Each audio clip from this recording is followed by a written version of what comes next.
Hey everyone, Mr. Nickel here. Congrats on making it to the end of the course, wherever you're at right now. This is your end of semester information. So all the relevant things that you need to know will be held kind of in this section here.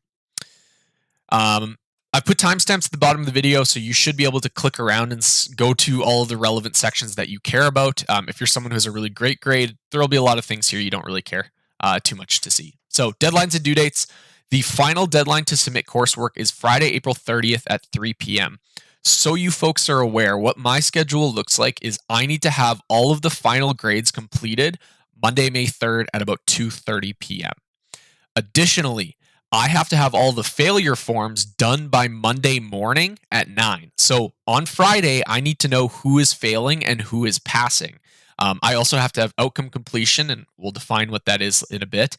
I have to have those outcome completion students identified by the Monday at 11. And that takes a lot of time to do the paperwork and get those things set into action. So I need to have these assignments in by the Friday. Just a reminder that if you're someone that has late assignments that are coming in, especially this week, the OLC has a policy where late assignments will not receive feedback.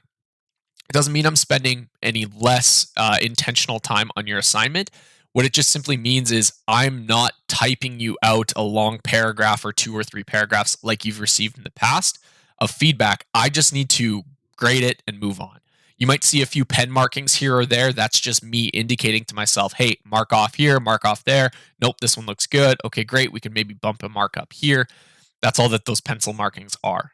Your mark as it is, I'll have gone through your assignment. I'll have assessed it just like every other assignment that was on time. I'm just not taking the time to type up that feedback because it does take a lot of time to give you guys good feedback. If you're someone that needs additional time, let's say that you're someone that works as an adult that has a full-time job and you need more time than just the 3 o'clock on Friday, you need specific confirmation from me that that's okay. And that'll be done via email. Just let me know what you need. Hey, I need the Saturday. Okay, great. Awesome. I can give you the Saturday. What I'm trying to do is sort of limit the amount of marking that I do on the Monday and making sure that I'm taking care of your final grade and ensuring that everything's correct more on the Monday. Bio 30 specific details. So the blogs, I'm going to start looking at those today, Friday, April 23rd, 2021, and I'll continue updating my marking schematic until the 28th. So I'll have sort of like a mark for you if you're done the blogs already on this Friday. But if you continue to comment and change and update things, I'll take a look at it again on the 28th and readjust whatever I had said or whatever mark I had given. You can sort of think of the 28th as like the deadline. That's when the final grades will start to be given back, is on the 28th or on the 29th, obviously. Some of you are working, and I respect that. So that's kind of how the blogs are going to work. Make sure you're commenting on enough people's posts, and make sure they're valuable comments, not just like, hey, I think this is really good. Instead, like, ask questions, get further information, try to have an actual conversation with somebody. Yeah, that's sort of your approach to those blogs. Final exam, simply put, we don't have one. You're welcome. Good luck in Quiz 5. Chem 30, course-specific details. So the student-directed studies are due Monday, April 26th. You should have feedback and a grade back by the Tuesday or the Wednesday of next week, so the 27th or the 28th. Make sure that you look through the rubric that I've actually given you. You'll be able to sort of estimate where your grade falls, and based on the feedback I've given you already, you'll probably have a pretty decent idea of, like, I'm probably sitting in the 80s, I'm probably sitting in the 90s based on how much feedback and how much critical feedback Nicole gave me. On the actual student-directed study, it says to submit a 1-page document of what you believe your grade is. It doesn't need to be one entire page, but I would like you to justify a grade that you feel you deserve. Students from my past courses will tell you that either they got exactly what they thought, or they got slightly above, or they got slightly below. There's only a few instances, 1 or 2% of instances, where someone reports a grade, they say, I think I deserve a 95, and I go, no shot. This is a 75% assignment at best. The biggest jump was I had a student say they thought they deserved a 92, and they ended up getting a 52. Just their measure of what they thought was good didn't line up with the rubric at all. And so we talked about that.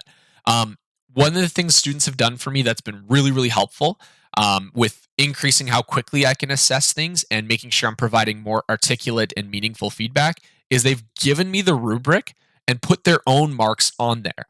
A lot of times when I go through there, I'll increase your marks. I like to think that I'm a fairly generous marker, not because I'm trying to cater to you guys and be your favorite teacher, though those things would be nice, simply because I think you guys are a lot more critical on yourselves than I think you deserve to be. So if you give me the rubric, give me the marks, and then give me a little bit of a write-up of why you chose an 87 or why you chose a 97 for your final grade, that would be awesome.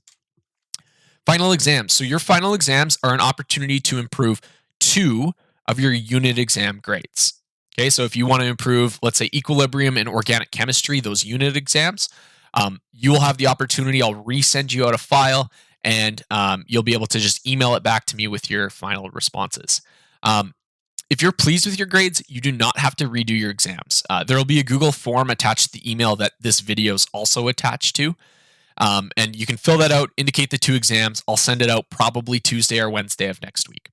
No matter what, I will take the highest grade on a unit exam you provide me with. So if you got a 95 on your organic chemistry exam and you're like, you know what, let's try for a 96, and you end up totally bombing it, get a 50, I'm going to pretend I never saw it, and I'm going to take the 95. You've shown me that you're capable of a 95% understanding of organic chemistry. I'm taking that. I want you to have the best mark you can possibly have. So it's a no risk, high reward type scenario for you folks.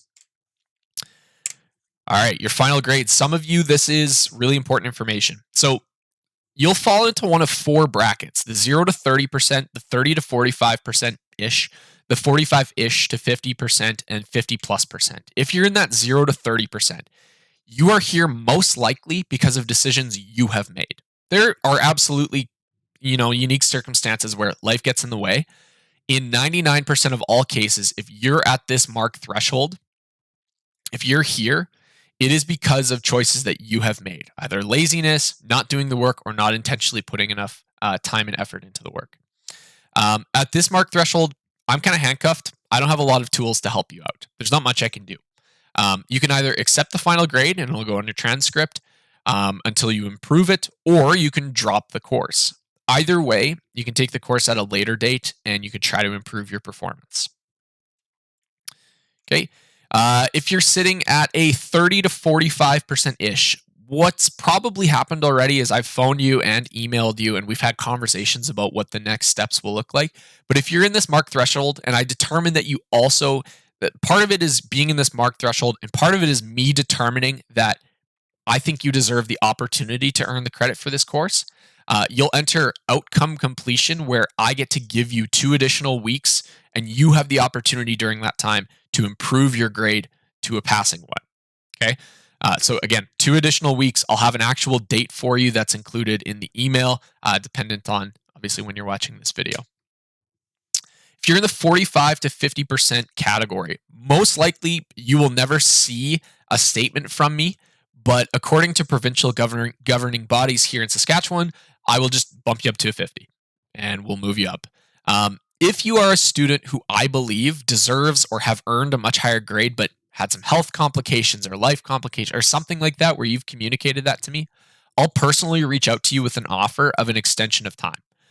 You'll sort of receive an opportunity similar to outcome completion students, where you're given that 2 additional weeks.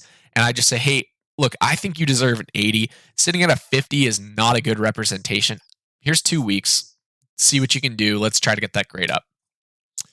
If you are in a 50% plus category, I don't have much to say to you other than congratulations. You passed the course. You passed a 30-level science course, which is not an easy task. And ultimately, I hope you found the course enjoyable, unique, thought-provoking at times. I also hope you feel, I really genuinely mean this, I hope you feel like I helped you along that journey. Teaching online is still a new experience that I'm trying to navigate here. So whether that was from a distance, through a video chat, through email, phone call, or through my Science Pickle videos, I genuinely hope that you feel like I was by your side along the journey and that I was there helping you understand, what mistakes you were making, what great things you were doing, what things you improved upon. I hope you genuinely feel like I was involved in a learning process. And obviously, good luck on all your future endeavors. So if you've watched the video up to this point, thanks for watching. Thanks for being in my class. Again, I genuinely hope you enjoyed it. I genuinely hope you feel like you had the opportunity, or feel like you did learn something along the way. I appreciate you all. I love you all. And I hope to see you at some point in a grocery store or in the future with our masks off. If you ever see me, don't hesitate to come say hi. Tell me who you are, obviously, where I might know you from, and we'll have an awesome conversation then. We'll see you later.